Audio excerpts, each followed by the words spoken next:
மக்களின் வரி பணத்தில் இருந்து ஒரு பைசா தொடமாட்டோம், தொட விடமாட்டோம், தொட்டால் விடமாட்டோம், இதற்கு முன் தொட்டவர்களையும் விடமாட்டோம். ஏங்க சட்டப்பேரவை என்ன இருக்கு? எப்பயுமே இவங்க வந்து சட்டையை கிழிச்சிட்டு வெளியில வந்துருவாங்க. திருடர்கள் முன்னேற்ற கழகம் தான் திமுக. புரிஞ்சுக்கலாம். அனைத்து திருடர்களும் இன்னைக்கு வந்து மாட்டப்படுவார்கள். மாண்புமிகு முதலமைச்சரை கண்டாலே, அவரின் பெயரை கேட்டாலே ஊழல்வாதிகள் அஞ்சி நடுங்கி ஓடி ஒழிவதை நாம் நிரந்தரம் பார்த்து கொண்டுதான் இருக்கிறோம். தண்ணி வந்துகிட்டே இருக்குதுன்னையும் அவருக்கு என்ன பண்றதுன்னு தெரியல. தஞ்சாவூர் வந்து சேர்றதுக்கு ரொம்ப லேட் ஆகும். டக்குன்னு கார் எடுறா அப்படின்னு நேராக தஞ்சாவூர் போயிட்டு இந்த மீட்டிங்கை போட்டாங்க. ஏன் சார், நான் வந்து கேட்குறேன், திமுக எத்தனை எம்பி இந்த விஷயத்துக்காக பேசினாங்க? இது மக்கள் கேள்வி கேட்கணும். என்ன இங்கேருந்து ஓட்டு போட்டாங்க, உங்களுக்கு ஹிந்தியும் தெரியாது, இங்கிலீஷும் பேச வராது, நீ என்னத்துக்கு தான் அங்கே போற? 30 எம்பி வச்சிருக்கீங்களே, அந்த 30 எம்பி வச்சு என்ன பண்றீங்க? நான் ஒன்றும் பண்ணலை, நீங்க என்னச்சும் பண்ணீங்களான்னு கேட்குறேன். அந்த வார்த்தைகளை கூட நம்மளால இந்த இன்டர்வியூல அதுக்காக பேசுறோம், அந்த வார்த்தைகளை உச்சரிக்காம பேசுறோம். இங்க 10 கட்டளைக்கு மேல வந்து பாத்தீங்கன்னா 100 கட்டளைகள் மாதிரி. புரிஞ்சுங்களா? சபரீசன் வந்து நின்று கேள்வி கேட்கிறாப்ல, who is he to come and ask the police? இப்படி போலீஸ் வந்து பாத்தீங்கன்னா வந்து போலீஸ் வந்து கண்ட்ரோல் பண்றதுக்கு யாருங்க இவன்? இவன் எம்எல்ஏவா எம்பியா? இவன் எம்எல்ஏவா இருந்தா எம்பியா இருந்தா என்ன வேணா செய்யலாமா? அது ஆபாச நிதி இல்லை, ஆபாச குடும்பம், ஆபாச நிதி, ஆபாச கலகம். ஓகேங்களா? அவங்க வாயை திறந்தாவே ஆதான். ஸ்டாலின் ரொம்ப சூப்பரா பேசியிருக்காருன்னு நினைக்கிறீங்களா? புரிஞ்சுங்களா? அவரும் ஒரு கேவலமான, எவ்வளவு கேவலமான பேச்சு பேச முடியுமோ அவ்வளவு கேவலமான பேச்சு பேசியிருக்காரு. அதுக்கு மேல அவங்க கிரேட் கிராண்ட் ஃபாதர். திராவிடம் எங்க இருக்குன்னு கேட்டா, நீங்க பெண்ணா இருக்கிறதுனால என்னால சொல்ல முடியல. உன் குடும்பத்துல இப்படிதான் நடந்துக்குவீங்கன்னா அது தப்பு கிடையாது. நீ வந்து நீ திமுக இருக்கலாம், தீஞ்சு போன முகவா இருக்கலாம், என்ன வேணா இருக்கலாம். திமுகவுக்கு எவ்வளோங்க ஓட் பேங்க் இருக்கு? நம்பர் 1 சொல்லுங்க. 18 கட்சியோட ஓட்டு சேர்த்து தான் 24.5%. இதனால் நீங்கள் எடுத்தீங்கன்னா திமுகவுக்கு 18% 19% இருக்கும். இவர் தப்பு செஞ்சுட்டார், அவர் தப்பு செஞ்சுட்டார்னா இல்லை. ஓகே, யார் தப்பு செஞ்சாலும் சட்டம் சமமாக இருக்கிறதுங்கிறத சட்டம், ஏன்னா அது ஒன்று தாங்க கடைசியாக மக்கள் நம்பி வர ஒரு இடம். சீமான் அவருமே வந்து மத சாயல் பூசுற மாதிரி பேசுறாரு. ஜோசப் விஜய் ஏன் வச்சிங்க படத்துல விஜய்ன்னு சொல்லிட்டு இப்போ வந்து ஜோசப் விஜய்ன்னு சொல்றீங்க. சீமானுக்கு முன்னாடியும் கிடையாது, பின்னாடியும் கிடையாது. பேரு சொன்னேன். சீமானுக்கு இனிஷியல் தெரியுமா?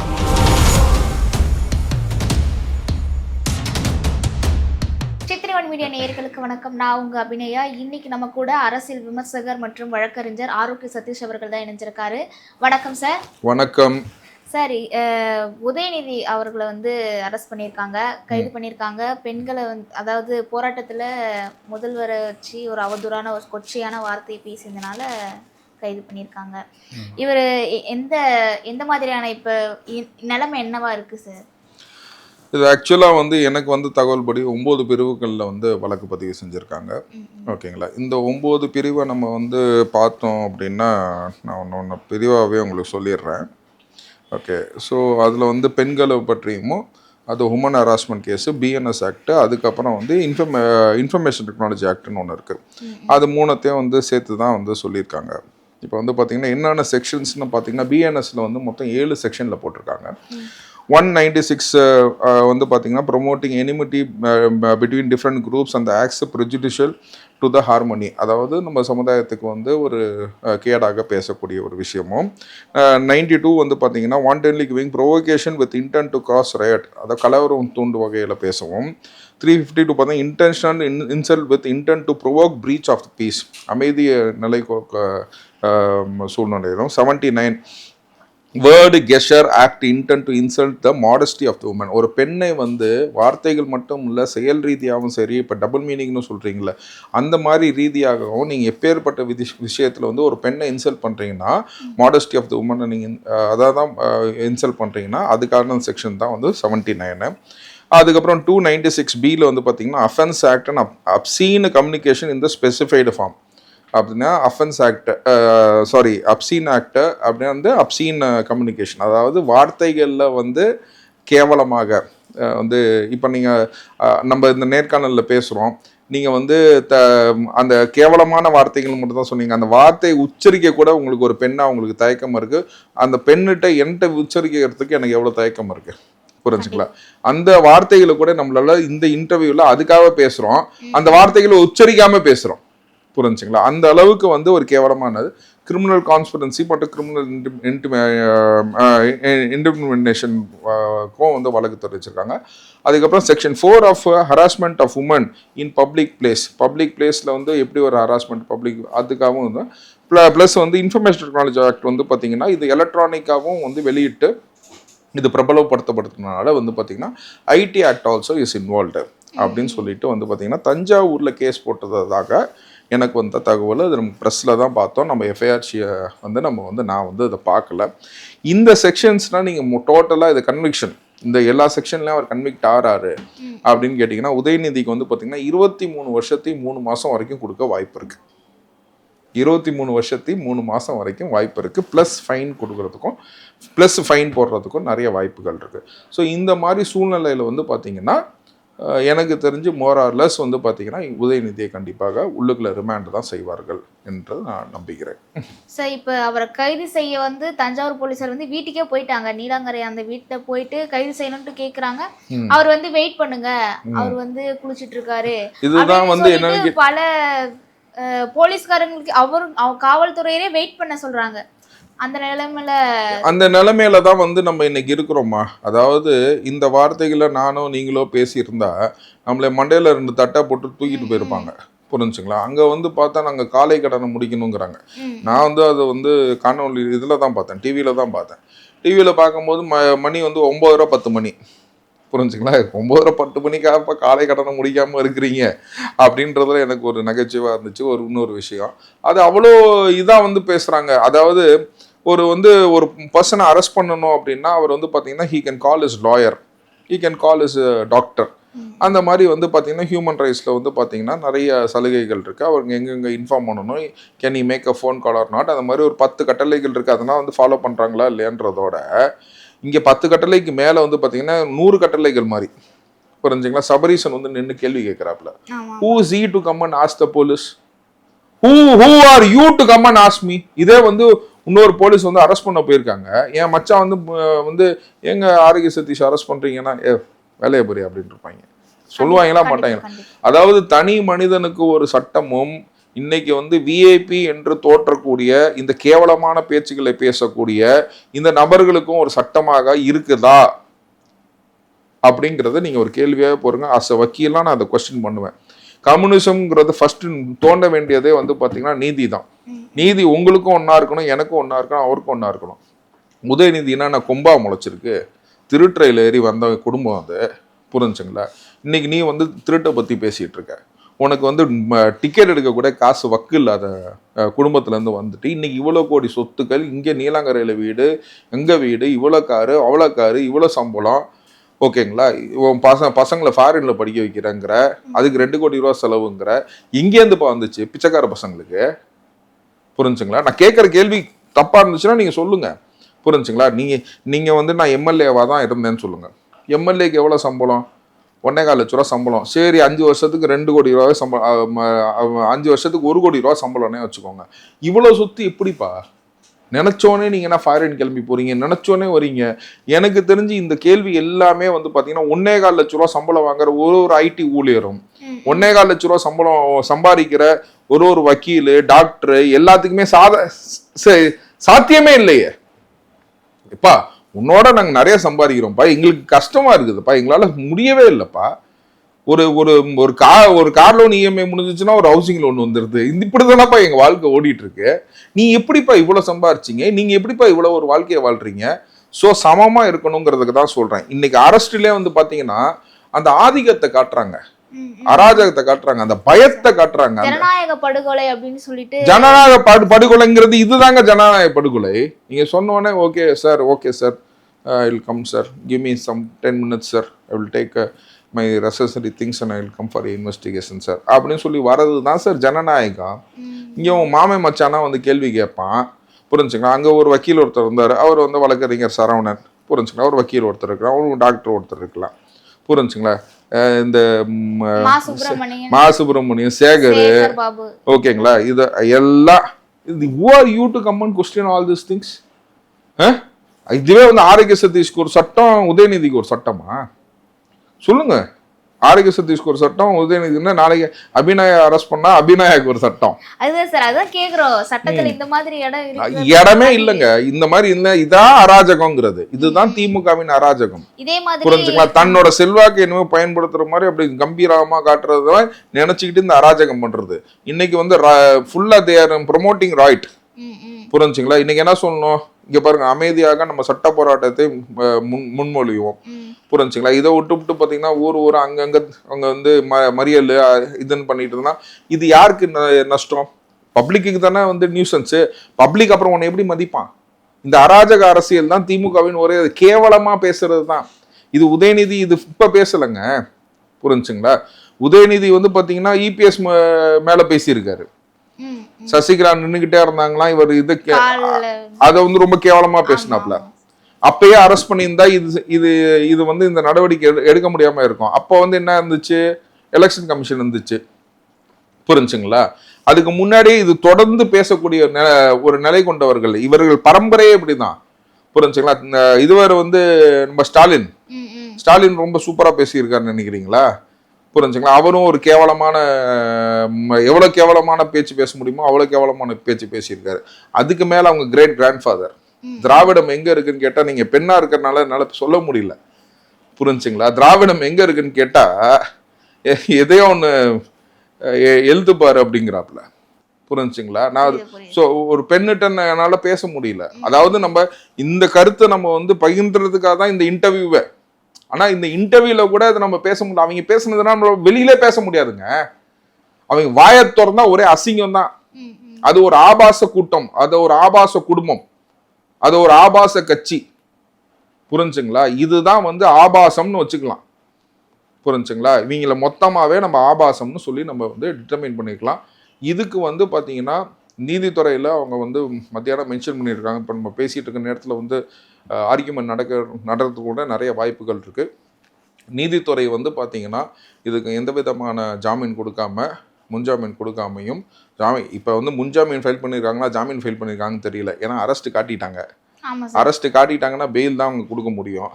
ஓகேங்களா? எனக்கு தெரிஞ்சு காலையில் மென்ஷன் பண்ணது உங்க ஏபிக்கு மென்ஷன் பண்ணாங்க. இப்போ பெயில் பிட்டிஷன் ஃபார்வர்ட் பண்ணியிருக்காங்களா, ஏபி ஃபார்வர்ட் பண்ணியிருக்காங்களான்னு புரியல. புரிஞ்சுங்களா? இது இன்னைக்கு நடைமுறை முடித்ததுக்கு அப்புறம் தான் வரும். இன்னைக்கு ஏபியோ பெயிலோ எந்த விதமான விஷயத்துக்கு இன்னைக்கு ஆரோக்கிய சதீஷ் அரெஸ்ட் பண்ணியிருக்காங்க அப்படின்னா, இன்னைக்கு போய் பண்ணால் போலீஸ் ரிப்போர்ட் வரட்டும் சார், 2 நாள் கழிச்சு போடுவாங்க. அதே மாதிரி சாதாரணமாக நீதித்துறை இதில் கையாட வேண்டும். பொதுமக்களுக்கும் ஓகேங்களா, தன்னை வந்து உயர்த்தி பேசிக்கொள்ள சில இந்த மாதிரி ஊதாரி பொலிட்டிஷியனுக்கும் எல்லாத்துக்குமே வந்து இந்த நீதிமன்றம் சமமுங்கிறத இன்னைக்கு நீதிமன்றம் தீர்ப்புல வந்து வெளியில வரும் அப்படிங்கறத நான் நம்புறேன். ஆனா நீதிமன்றமே வந்து இவங்களை அரெஸ்ட் கூட பண்ணல, அதுக்குள்ளே வந்து நீதிமன்றத்துக்கு மனு அளிச்சு அவங்க என்ன சொல்லியிருக்காங்கன்னா, இந்த கேஸை வந்து விரைவா முதல்ல எடுத்துட்டு வரணும் அப்படின்னு திமுக சார்பா வந்து மனு கொடுத்துருக்காங்க. இல்ல, அது ஆக்சுவலா வந்து பாத்தீங்கன்னா நம்ம வந்து மென்ஷன் பண்ணுவோம். புரிஞ்சுங்களா? எல்லா இடத்துலயும் மென்ஷன் பண்ணுவோம். இந்த மென்ஷன் பண்ணும்போது பார்த்தீங்கன்னா இந்த மாதிரி வந்து சட்ட ஒழுங்கு கேட்கறதுக்கான நிறைய வாய்ப்புகள் இருக்குது. இப்போ நம்ம சொல்கிறேங்க, இப்போ நானே ஒரு வக்கீலாக எடுத்துக்கோங்க, இந்த கேஸை என்கிட்ட கொடுக்குறாங்க. புரிஞ்சுங்களா? நான் இப்போ என்ன சொல்லுவேன், சட்ட ஒழுங்கு கேட்கறதுக்கு நிறைய வாய்ப்புகள் இருக்குது, அதனால் இந்த கேஸை வந்து நீங்கள் எடுத்துக்கணும் அப்படின்னு சொல்லிட்டு போய் காலையில் போய் மென்ஷன் பண்ணுறேன். உடனே ஜட்ஜு என்ன சொல்கிறாரு, இது ஜஸ்ட் சிலந்தரியன் கோர்ட்டில் வந்தனாலையும் அவர் என்ன சொல்கிறாரு அப்படின்னு கேட்டிங்கன்னா, இந்த கேஸை நான் வந்து if it is an order I will take this petition for hearing அப்படின்னு சொல்லியிருக்காரு. ஸோ அவங்க நம்பர் பண்ணி கொண்டு வர்றது அவங்களோட திறமை. சார், இப்போ இவ்வளோ செஞ்சிருக்காரு உதயநிதி, இந்த அளவுக்கு பெண்களை கொச்சப்படுத்தி பேசுகிற மாதிரி ஆபாச வார்த்தையில் பேசியிருக்காரு. இந்த மாதிரி நிறைய யூடியூபர்ஸ்லாம் பேசி அவங்களுக்குலாம் வந்து குண்டர் சுற்றம் போட்டிருக்காங்க. ஸோ இவருக்கும் அந்த மாதிரி போட வாய்ப்பு இருக்கா? இல்லை மிகப்பெரிய எதிர்கட்சி தலைவராக இருக்காரு, இதுக்கு முன்னாடி துணை முதலமைச்சராக இருந்தார், அவங்க அப்பா முதலமைச்சர், அவங்க தாத்தா முதலமைச்சர், எல்லாமே சட்டத்துக்கு முன்னாடி எல்லாமே சமங்க. இந்த முதலமைச்சர்னா கிடையாது. வேணா சில கண்டிஷன்ஸில் வந்து அவங்களுக்கு வந்து சில ஒரு மாற்று கருத்துக்கள் என்ன இருக்குது அப்படின்னு கேட்டிங்கன்னா, இப்போ வந்து பார்த்தீங்கன்னா நான் வந்து இது வந்த உடனே இதை நான் வந்து யோசிச்சது என்னன்னு கேட்டிங்கன்னா, இப்போ ஜஸ்டிஸ் ஜிகே இளந்திரன் மென்ஷன் பண்ணுறாங்க, இது பிரின்சிபல் சீட்டு முன்னாடி வருது அப்படின்னு சொல்லி நான் யோசித்தேன். ஏன்னா இது அரெஸ்ட் காட்டுறது வந்து அவங்க எஃப்ஐஆர் போட்டது வந்து தஞ்சாவூர். ஸோ அது மதுரை பெஞ்சுக்கு முன்னாடி தான் போகணும் அப்படின்னு. அதுக்கப்புறம் தான் பார்த்தீங்கன்னா நான் வந்து சப்ஜெக்ட் எடுத்து பார்க்கும்போது பார்த்தீங்கன்னா அவர் ஜஸ்டிஸ் ஜிகே இளந்தரியன் வந்து பார்த்தீங்கன்னா ஹேண்டில் பண்ணுற விஷயத்தில் வந்து பார்த்தீங்கன்னா criminal appeal and writ petitions relating to the criminal cases involving the sitting and the former MP and MLAs including those cases filed before the Madurai bench அப்படின்றதுனால தான் அவரை வந்து ஹியர் பண்ணுறேன்னு சொல்லியிருக்காரு. ஸோ இது சட்டப்படி கரெக்டு. ஓகேங்களா, இந்த கோர்ட்டில் போட்டது. ஏன்னா இதுக்கு முன்னாடி வந்து நான் ஒரு பேசும்போது ஜஸ்டிஸ் செந்தில் குமார் வந்து கரூர் விஷயத்தை இங்கே எடுக்கும்போது ஜூரிக்ஷனே கிடையாதுன்னு சொல்லி பேசினேன். பட் அந்த ஜூரிக்ஷன் இன்னைக்கு காலையில் நான் பார்க்கும்போது பார்த்தீங்கன்னா கரெக்டான ஜூரிக்ஷன் தான் அவங்க வந்து எடுத்திருக்காங்க. ஸோ சட்டத்துக்கு முன்னாடி எல்லாருமே சமமுங்கிறத வந்து நீதித்துறை பதிவு செய்யுங்கிறத நான் நம்புகிறேன். இந்த case is before the judiciary as an advocate I should not do a media trial. புரிஞ்சுங்களா? கேஸ் முடிஞ்சா அது தப்பா இருந்தாலும் ரைட்டா இருந்தாலும் அதை விமர்சிச்சு நம்ம பேசுவோம். முடியறதுக்கு முன்னாடி நான் எதுவும் பேச விரும்பல. சரி, ஓகே சார். இப்ப சட்டசபை வந்து நடக்க போகுது. இப்ப எதிர்கட்சி தலைவர் இவரை வந்து அரெஸ்ட் பண்ணியிருக்காங்க, திசை திருப்புறதுக்காக அரெஸ்ட் பண்ணியிருக்காங்க. ஏன்னா சட்டசபையில இவர் இருக்கக்கூடாது அப்படின்ற மாதிரி தாவேக்கு அரசு பண்ணியிருக்கு அப்படின்ற மாதிரி கருத்துக்கள், விமர்சனங்கள் அப்படிலாம் வருது. ஓகே, அந்த கேள்வியை நான் உங்கள்கிட்ட திருப்பி கேட்குறேன். ஓகேங்களா, அந்த வார்த்தையை உங்கள் வீட்டில் யாராச்சும் பயன்படுத்தினா நீங்கள் அதை அப்ரிஷியேட் பண்ணுவீங்களா? சொல்லுங்கள், அப்ரிஷியேட் பண்ணுவீங்களா? நம்ம குடும்பத்தில் நம்ம அதை அப்ரிஷியேட் பண்ண விடுவோமா? சொல்லுங்கள். நல்ல குடும்பத்தில் பிறந்த எவனுமே அதை அப்ரிஷியேட் பண்ண மாட்டான். புரிஞ்சுங்களா? அதுதான் என்னோட பதில். நல்ல குடும்பத்தில் பிறந்த யாருமே இந்த மாதிரி கேள்விகளை கேட்க மாட்டாங்க, இந்த மாதிரி சப்பக்கட்டு கட்ட மாட்டார்கள்.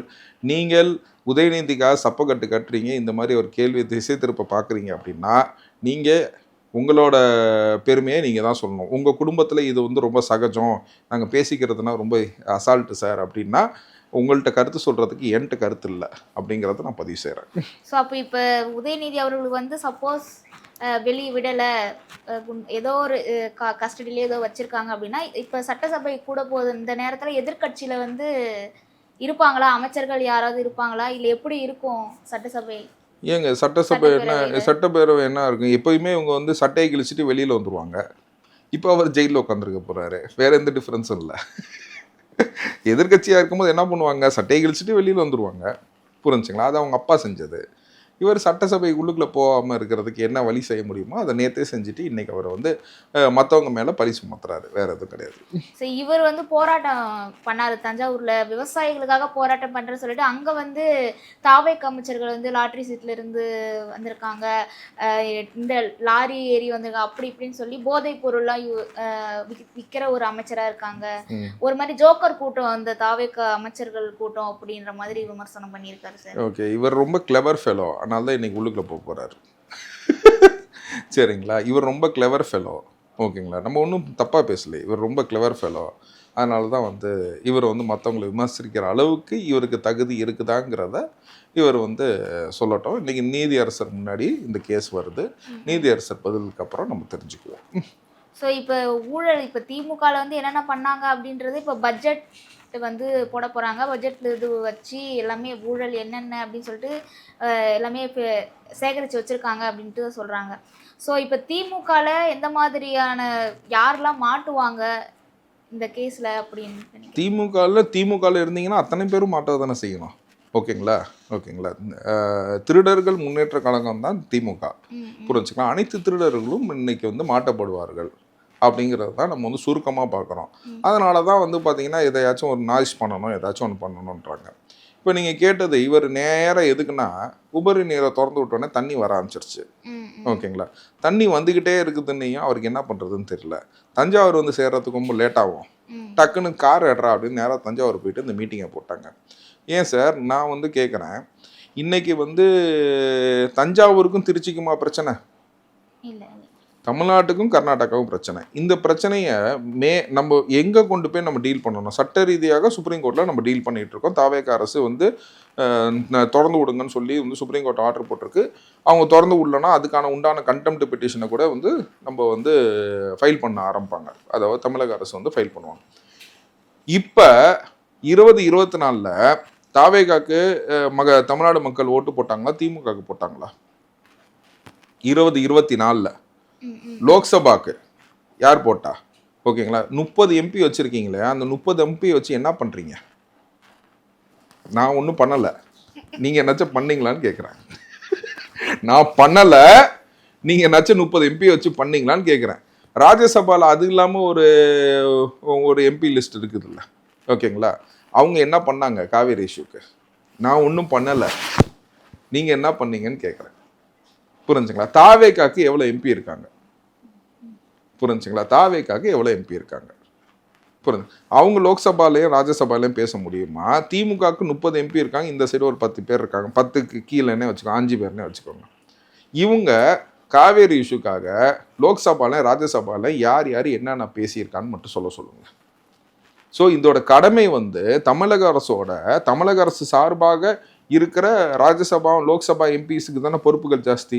இந்த பொறுப்புகள் இப்போ பிரதானமாக யாருக்கு இருக்கு? பிரதானமாக இல்லை, ஒரே கட்சி தான் அது. புரிஞ்சுங்களா? ஒரே கட்சி தான். காங்கிரஸை தவிர்த்து நீங்கள் பார்த்தீங்கன்னா ரீஜனல் பார்ட்டின்னு பார்த்தீங்கன்னா திமுகவுக்கு மட்டும்தான் பொறுப்பு.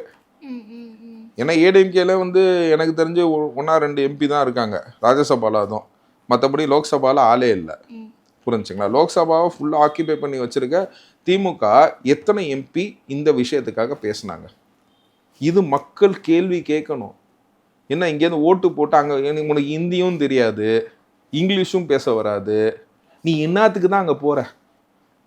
யோசிச்சு பாருங்க. அதாவது என்னன்னு கேட்டிங்கன்னா ஒரு கட்சியுமே சரி, ஒரு கட்சியுமே நாளைக்கு வந்து பார்த்தீங்கன்னா அங்கே போய் பண்ணணும்னா யூ ஹாவ் டு கம்யூனிகேட். தமிழில் கூட கம்யூனிகேட் பண்ணலாம் சார், எனக்கு டிரான்ஸ்லேட்டர்னா வந்துருச்சு. நான் மொழி தெரியாமல் இருக்கிறாங்கன்றதுக்காக நான் சொல்லலை, தமிழில் கூட நீங்கள் கம்யூனிகேட் பண்ணலாம். ஆனால் உங்களோட கருத்தை நீங்கள் பதிவு செய்தீர்களா? இப்போ 2 ஸ்டேட்டுக்கும், இப்போ தஞ்சாவூருக்கும் திருச்சிக்கும் சண்டை, தஞ்சாவூருக்கும் மதுரைக்கும் சண்டை அப்படின்னா ஓகே ரைட்டு, அது ஸ்டேட் இஷ்யூ. புரிஞ்சுங்களா?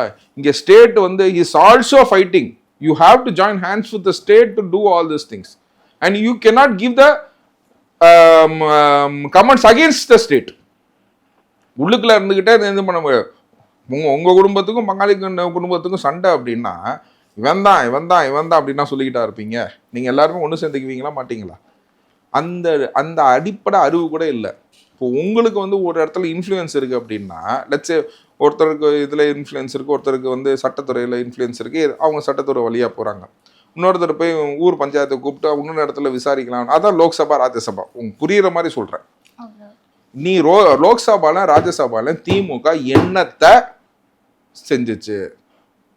புரிஞ்சுங்களா? நான் செய்யலை, நீங்கள் என்ன செஞ்சீங்கன்னு கேட்குறேன். புரிஞ்சுங்களா? அதுதான் இந்த கேள்விக்குன்னா வந்து திமுக காரன் ஒரு திமுக காரனும் ஓட்டு போட்ட ஒருத்தருமே வந்து கேள்வி கேட்கணுங்கிறேன். அன்னைக்கு தாவேக்கான்னு ஒரு கட்சி இல்லை, திமுகன்னு ஒரு கட்சி நின்றுச்சு, ஜெயிச்சிச்சு. புரிஞ்சுக்கலாம்? இன்னைக்கு தமிழக மக்களுக்காக நீங்கள் காவேரி பிரச்சனையை எந்த அளவுக்கு பேசியிருக்கீங்க? உங்கள் வாய்ஸ் வந்து வாஸ் த ஹையர் வாய்ஸ் இல்லை. புரிஞ்சுங்களா? அவங்களும் காங்கிரஸோட கூட்டணியில் தானே இருக்கிறாங்க. நீங்கள் என்ன பேசுனீங்க? புரிஞ்சுங்களா? நீங்கள் ஏதாச்சும் ஒரு மெமரண்டம் கொண்டு வந்தீங்களா இல்லையா? புரிஞ்சுங்களா? நீங்கள் ஏதாச்சும் வாய்ஸ் அவுட் பண்ணீங்களா இல்லையா? ஓகேங்களா? பாஜக அரசுக்கு வந்து இதை செய்யணும்னு சொன்னீங்களா இல்லையா? நீங்கள் உங்கள் கோரிக்கைகளை வச்சுருக்கீங்களா இல்லையா? எதுவுமே பண்ணலை, வாயே திறக்கலை. இங்கே போயிட்டு பேசுறது எல்லாமே ஆபாச நிதி அப்படின்னு ஒருத்தர் ஏதோ சொன்னாராம். அது ஆபாச நிதி இல்லை, ஆபாச குடும்பம், ஆபாச நிதி, ஆபாச கலகம். ஓகேங்களா? அவங்க வாயை திறந்தாவே ஆதான் அப்படிதான் நம்ம இருக்கணும். ஏன்னா அது கேட்குற மாதிரியா இருக்கு. நம்மளால பேச முடியுதாங்க? இந்த டாபிக்கை பேச முடியுதா? ஓகேவா? ஒரு நட்பில் இருக்கிற ஒரு ஆண் பெண்ணு கூட இதை பேச முடியல. கலந்துரையாடல்னு சொல்லி இந்த டாபிக் கலந்துரையாடல் செஞ்ச வந்தப்ப அந்த மாதிரி அப்படி இந்த கிளிப்பிங்கை மட்டும் தான் நம்ம போட்டு காட்ட முடியும். ஏன்னா அந்த வார்த்தைகளை நம்ம பயன்படுத்த முடியாது. நல்ல குடும்பத்தில் பிறந்தவர்கள் யாரும் பயன்படுத்த மாட்டார்கள். புரியுதுங்களா? நீ உன் குடும்பத்து உள்ளுக்குள்ள பயன்படுத்துகிறீங்கன்னா அது எனக்கு தெரியாதுப்பா. நல்ல குடும்பத்தில் பிறந்தவர் யாருமே இந்த மாதிரி வார்த்தைகளை பயன்படுத்த மாட்டார்கள் அப்படிங்கிறது என்னோட பதிவு. இந்த இது வந்து ஒரு மிகப்பெரிய தமிழகம் ஃபுல்லாவே வந்து கலவரமா போராட்டம் பண்றாங்க. தமிழக வெற்றி கழகத்திலையும் வந்து மகளிர் அணிகள் அதுக்கப்புறம் எல்லாருமே வந்து போராட்டம் பண்றாங்க. இன்னொரு சைடு வந்து உதயநிதியை வந்து அரெஸ்ட் பண்ணிட்டீங்க அப்படின்னு சொல்லிட்டு தமிழ்நாடு அங்கங்க மாவட்டங்கள் எல்லாத்துலயும் போராடுறாங்க. பெண்கள் பிரிவா? பெண்கள் இல்ல, திமுக. அதுதான் நான் சொன்னேங்க. நான் ஒண்ணுமே சொல்ல. உன் குடும்பத்துல இப்படிதான் நடந்துக்குவீங்கன்னா அது தப்பு கிடையாது. நீ வந்து நீ திமுக இருக்கலாம், தீஞ்சு போன முகவா இருக்கலாம், என்ன வேணா இருக்கலாம். உன் குடும்பத்துல இதை உபயோகப்படுத்துவோன்னா நீ வந்து உதயநிதி சார்பா நீ போராடுறீன்னா உன் குடும்பத்துல இதை பயன்படுத்துவான்னு நான் எடுத்துக்கிறேன். ஆனா பாமர மக்கள் வந்து இதுல பாதிக்கப்படுறாங்க சார். இப்ப திருநெல்வேலியில வந்து போராடிட்டு இருக்காங்க, ஏன் கைது பண்ணீங்க அப்படின்னு சொல்லிட்டு. அப்ப வழியில ஒருத்தர் போறாங்க, அவரை போட்டு வந்து தாக்குறாங்க. இதுதாங்க இந்த அராஜக அரசியலின் நிலைப்பாடு தான் திமுகவோடது. இந்த அரசியல் வந்து இந்த முகம் வந்து வெளுத்தெடுக்க வேண்டியதுக்கு நேரம் வந்து விட்டது. இன்னமேட்டு மக்கள் வந்து வந்து கேட்டுட்டு இருக்க மாட்டாங்க. திமுகக்கு எவ்வளோங்க ஓட் பேங்க் இருக்கு? நம்பர் 1 சொல்லுங்க. புரிஞ்சுங்களா? 24.5%. அந்த 24% கேட்டிங்கன்னா மதிமுகவோட ஓட்டு, கருணாஸ் தோத்து போன கருணாஸோட ஓட்டு, ஜவஹர்லால் அவர் கட்சியோட ஓட்டு, தமீம் அன்சாரி கட்சியோட ஓட்டு, இந்த மாதிரி வந்து 18 கட்சியோட ஓட்டு சேர்த்து தான் 24.5%. இதனால் நீங்கள் எடுத்தீங்கன்னா திமுகவுக்கு 18லேருந்து 19% இருக்கும் ஓட் பேங்க். இன்னைக்கு தாவேகாவோட vote percentage as per the ரிசல்ட்ஸே வந்து பார்த்தீங்கன்னா எவ்வளோ? 35% வந்துருச்சு. இன்னைக்கு ஒரு 15% சேர்ந்துருக்க மாட்டாங்களா? புரிஞ்சுங்களா? இன்னைக்கு 50% மேலே இருக்கு. இன்னைக்கு திமுகவில் மொத்தமாக ஓட் பேங்கே எவ்வளோன்னு பார்த்தீங்கன்னா 18லேருந்து 19% தான் ஆஸ் பர் த ரிசல்ட்ஸ். இன்னைக்கு அந்த ரிசல்ட்ஸ்லேருந்து கம்மியாக இருக்குமா, கூட போயிருக்குமா? பெண்களை பற்றி பேசினா பெண்கள் பெருமைப்படுவாங்களா? இந்த பேச்சுக்கு திமுகலேருந்து மட்டுமில்லை, எந்த பெண்களாச்சும் ஆதரவு கொடுத்துருக்காங்களா? புரிஞ்சுங்களா? எந்த பெண்களும் ஆதரவு கொடுக்கலாம்னா நீ ஒரு குடும்ப பேச்சே நீ பேச்சலங்கிறது தான் நான் பதிவு செய்யறேன். இது வந்து ஃபேமிலிசம். இது ஃபேமிலி. உன் குடும்பத்துல திமுக இருக்க மகளிரணி பெண்களே உனக்கு வந்து குரல் கொடுக்கல அப்படின்னா நீ பேசின பேச்சு என்ன? உன்னோட நீ பத்திரிகையாளர்னு சொல்ற பல திமுக ஊபிஸ் கூட இதுக்கு வந்து வாயை திறக்கலன்னா என்ன காரணம்? இதுக்கு என்ன காரணம்? நேற்று சொல்லுங்க, இந்த பேச்சை வந்து எத்தனை டிவியில வந்து டிபேட்டா வச்சாங்க? வைக்கல. ஏன்னா எல்லா டிவியுமே உன்கிட்ட காசு வாங்கிட்டு இருக்கு. அமைதி காக்குறாங்க. எந்த விதமான ரீஜனல் சேனல்ஸ்லயுமே இது காட்டவே இல்லை. ஏன்னு கேட்டீங்கன்னா 70% 75% இதை நான் பதிவு செஞ்சுக்கிட்டே இருக்கிறேன். ஊடகங்கள் எல்லாமே திமுகவின் கைக்கூலிகள், மிச்சம் பாக்கி எல்லாம் அதிமுக கைக்கூலிகள், மற்ற இதர கட்சிகள் கைக்கூலிகள். நீங்க சொல்லுங்க, தாவேகா கட்சியாவே நீங்க பாருங்க, தாவேகாக்கு எத்தனை டிவி சப்போர்ட் பண்ணி பேசுது? நடுநிலையா இருக்கிற ஒரு 10% டிவி தான் போடுறாங்க. அந்த 10% டிவிலாம் டிபேட் நிப்பாட்டிட்டாங்க இப்ப. புரிஞ்சுங்களா? ஸோ திமுக நடத்துற வந்து இது வந்து பாத்தீங்கன்னா இந்த மாஸ் மீடியா ப்ரொஜெக்ஷன்ஸை வந்து காட்டிக்கிட்டே இருக்கிறாங்க. உங்க டிவியே இப்ப எல்லாம் பாக்குறவங்க கம்மியாயிடுச்சு சார். இப்போ வந்து டிபேட்டை க்ளோஸ் பண்ணியிருக்காங்க. இன்னும் கொஞ்சம் நாள்ல டிவியே க்ளோஸ் பண்ணிடுவாங்க. நீங்க மக்கள் ஏன் வந்து யூடியூப்பை நம்புறாங்க? யோசிச்சு பாருங்க. இன்னைக்கு மக்கள் வந்து யூடியூப்பை நம்பி பார்க்குறாங்கங்க. இப்போ நம்ம பேசுறது எல்லாமே நம்ம யூடியூப் வழியாகவும் இணையதளத்து வழியாகவும் தான் மக்கள் பார்த்துட்டு இருக்காங்க. இதை நம்ம நம்புறோம்ல. புரிஞ்சுங்களா? ஸோ எங்கள் பேச்சு எங்கே எடுத்து செல்லப்படுமோ அந்த எங்கே எடுத்து செல்லப்படும். இங்கே தமிழ்நாட்டில் ஆண்களை விட பெண்கள் தான் ஜாஸ்தி. ஓகே, பெண்கள் வந்து கண்டிப்பாக இதுக்கு வந்து ஆதரவு கொடுக்கவில்லை என்று 100% உண்மையாக இன்னைக்கு வெளிப்படையாக நமக்கு தெரியுது. அப்படிங்கும் போது திமுக ஹாஸ் பீன் டெஸ்ட்ராய்டு. தன் வாயில் தானே கடும்பாங்கல்ல, அதே தான் இன்னைக்கு வந்து உதயநிதி செஞ்சிருக்கான். ஸோ இப்போ உதயநிதி அரெஸ்ட் பண்ணி கூட்டிட்டு போறாங்க ஒரு வேன்ல, பின்னாடி வந்து அமைச்சர்கள், திமுக அமைச்சர்கள் யாரும் பின்னாடி வராங்க. அப்படிதாங்க போய் அவங்க வேற என்ன பண்ணுவாங்க?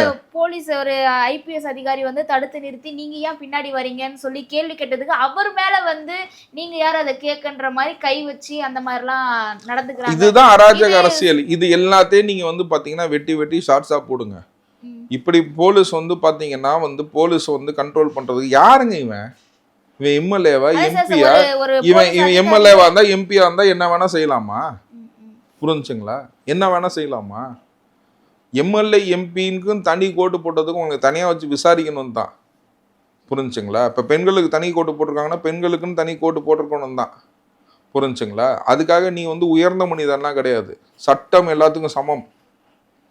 புரிஞ்சுங்களா? சட்டம் எல்லாத்துக்கும் சமம். பெண்களுக்கு தனி கோட்டு வச்சிருக்காங்க, அதே மாதிரி எம்பி எம்எல்ஏக்கு தனி கோட்டுனா உனக்கு இன்னும் கொம்பு முளைக்கல. எம்பி எம்எல்ஏக்குன்னா ஒன்றும் கொம்பு முளைக்கல. நாளைக்கு நீங்களும் எம்பி எம்எல்ஏ ஆகலாம். புரிஞ்சுக்கலாம்? சாதாரண மனுஷனுக்கு என்ன சட்டம் அப்ளிகபிளோ it's also applicable to you also. சரிங்களா? அதனால சட்டத்துக்கு கீழே எல்லாருமே சமமுங்கிறத இதை பதிவு செய்யணும். இது பதிவு செய்கிற மாதிரி வந்து பார்த்தீங்கன்னா இதில் ஆக்ஷன் எடுக்கிறது வந்து எனக்கு ரொம்ப மன திருப்தியாக இருக்குது அப்படின்றத. ஏன்னா ஒரு வழக்கறிஞராக நான் வந்து எல்லாத்துக்கும் சமமான சட்டம் போகணும்னு சொல்லிட்டு நான் ரொம்ப விருப்பப்படுவேன். புரிஞ்சுங்களா? நான் வந்து என்னடா இதில் கம்யூனிசம் பேசுகிறீங்க, ஆமாம் கம்யூனிசம் தான். புரிஞ்சுங்களா? சட்டங்கிறது சமமாக இருக்கணும். புரிஞ்சுங்களா? இவர் தப்பு செஞ்சிட்டார் அவர் தப்பு செஞ்சிட்டார்னா இல்லை. ஓகே, யார் தப்பு செஞ்சாலும் சட்டம் சமமாக இருக்கிறதுங்கிறத சட்டம் ஏன்னா அது ஒன்றே ஒன்று தாங்க கடைசியாக மக்கள் நம்பி வர ஒரு இடம். அதுவும் வந்து விலை போயிடக்கூடாது, விலை போகாது. புரிஞ்சுங்களா? அது கண்ணியம் காட்டப்படும். இவர்கள் செய்கிற அத்தனை விஷயத்தையுமே வந்து எடுத்துரைக்க வேண்டும். நீதித்துறை முன்னாடி வந்து வழக்கறிஞரோட பொறுப்பு என்னன்னு கேட்டிங்கன்னா, இப்போ அரசு வழக்கறிஞரால தான் நான் இதெல்லாம் எடுத்து பிட்டாக காட்டுவேன். இங்கே பாருங்கள் எம்பி இப்படி நடந்துக்கிறான், இப்படி நடந்துக்கிறான், இவங்க வெளியில் விட்டிங்கன்னா இன்னும் ஜாஸ்தியாக கலவரமாகும், அதனால் தூக்கி உள்ளுக்குள்ளே வைங்க அப்படின்னு சொல்லி எடுத்து உரைக்க வேண்டும். புரிஞ்சுங்களா? நல்லா எடுத்து உரைச்சி இந்த தமிழக அரசு சார்பாக நிறைய வழக்கறிஞரை போட்டிருக்காங்க, இளம் வழக்கறிஞர்னா கூட உள்ளுக்குள்ள வந்திருக்காங்க. நல்லா இதை எடுத்து உரைச்சு ஓகேங்களா, நீதித்துறை முன்னாடி வழக்கறிஞர் தமிழக அரசு சார்பாக இருக்கிற வழக்கறிஞர் எடுத்து உரைத்து இந்த கேஸில் வந்து பார்த்தீங்கன்னா அவருக்கு ஒரு ரிமாண்ட் வாங்கி தரணும்னு ஒரு என்னோட ஃபெலோ பிரதர்ஸ்க்கு எல்லாத்துக்கும் என்னோட advance wishes. Okay okay sir. அதுக்கப்புறம் இப்போ தொடர்ந்து வந்து எல்லாருமே வந்து அவதூறு பேச்சா பேசிட்டு இருக்காங்க. தேமுதிகல வந்து விஜயபாஸ்கரன் அவர் அவதூறா பேசுறாரு. சீமான் அவருமே வந்து மத சாயல் பூசுற மாதிரி பேசுறாரு.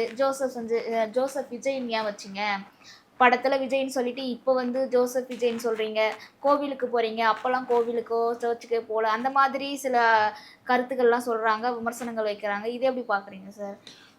நான் அதுதான் சொல்றேன். இப்போ ஸ்டாலின் இருக்காப்புல, ஸ்டாலினோட ஃபுல் பேர் சொல்லுங்க. ஃபுல் பேர் சொல்லுங்க. கருணாநிதி. இல்ல, முத்துவேல் கருணாநிதி ஸ்டாலின். எப்போ உங்களுக்கு தெரியும் அது? எப்போ தெரியும்? இவர் முதலமைச்சரான பிறகு அடிக்கடி அந்த பேரை. ஓகேங்களா? அப்படிங்கும் போது அதுக்கு முன்னாடி தெரியுமா?